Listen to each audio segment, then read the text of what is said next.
এখন ভৰিৰে 7খন দেশ চাইকেলেৰে যাত্ৰা কৰিবলৈ সাজু কলিয়াবৰৰ ৰাকেশ বণিক। মুখ্যমন্ত্ৰী ডক্টৰ হিমন্ত বিশ্ব শৰ্মাই সাক্ষাৎ কৰি ৰাকেশ বণিকক দিলে শুভেচ্ছা। ৰাকেশৰ এই যাত্ৰাৰ ফ্লেগ অফ কৰিব মুখ্যমন্ত্ৰী হিমন্ত বিশ্ব শৰ্মাই।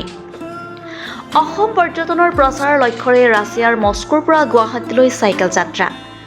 অসমীয়া কলা সংস্কৃতি আৰু অসমৰ সৌন্দৰ্য উপভোগ কৰিবলৈ বিদেশী লোকক আমন্ত্ৰণ জনোৱাৰ লগতে পৰ্যটনৰ প্ৰচাৰ প্ৰসাৰ কৰিব যাত্ৰাকালত ৰাকেশে।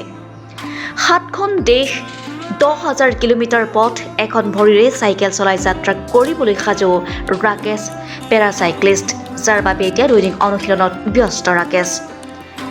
কিছু বছৰ পূৰ্বে ভয়ংকৰ পথ দুৰ্ঘটনাত চিৰদিনৰ বাবে ৰাকেশে হেৰুৱাইছিল এখন ভৰি, আৰু এই দুৰ্ঘটনাৰ পাছত কলিয়াবৰৰ আমবাগানৰ ৰাকেশ বণিকে দিলে নতুন জীৱন, নতুন পৰিচয়।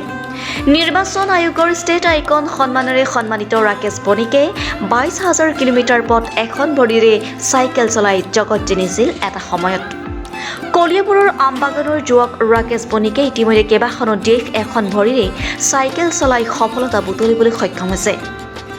জীৱন যুদ্ধত হাৰ নমনা ৰাকেশ বণিক আজি সকলোৰে বাবে আদৰ্শ, অনুপ্ৰেৰণাৰ এক উৎস। কলিয়াবৰ জখলাবন্ধাৰ পৰা আদিত্য সিঙৰ ৰিপৰ্টাৰ লাইভ অসম। মোৰ এইখন যাত্ৰা আপোনাৰ মস্কো ৰাছিয়া ইণ্ডিয়ান এম্বেচিৰ পৰা ষ্টাৰ্ট কৰিম।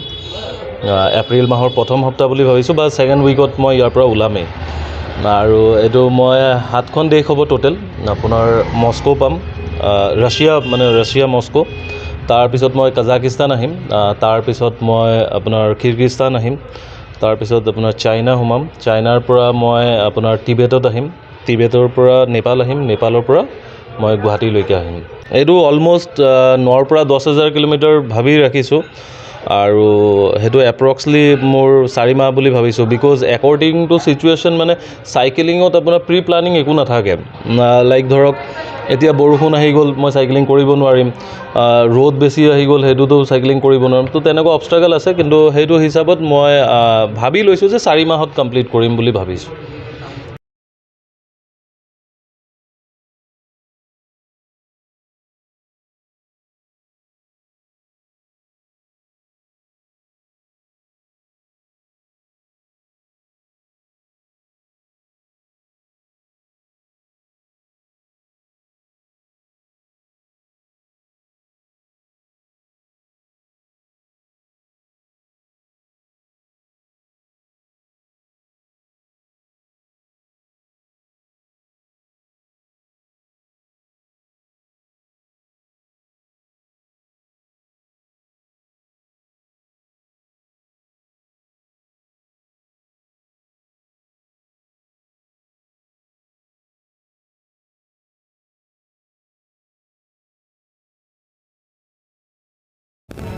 Reporter live Assam.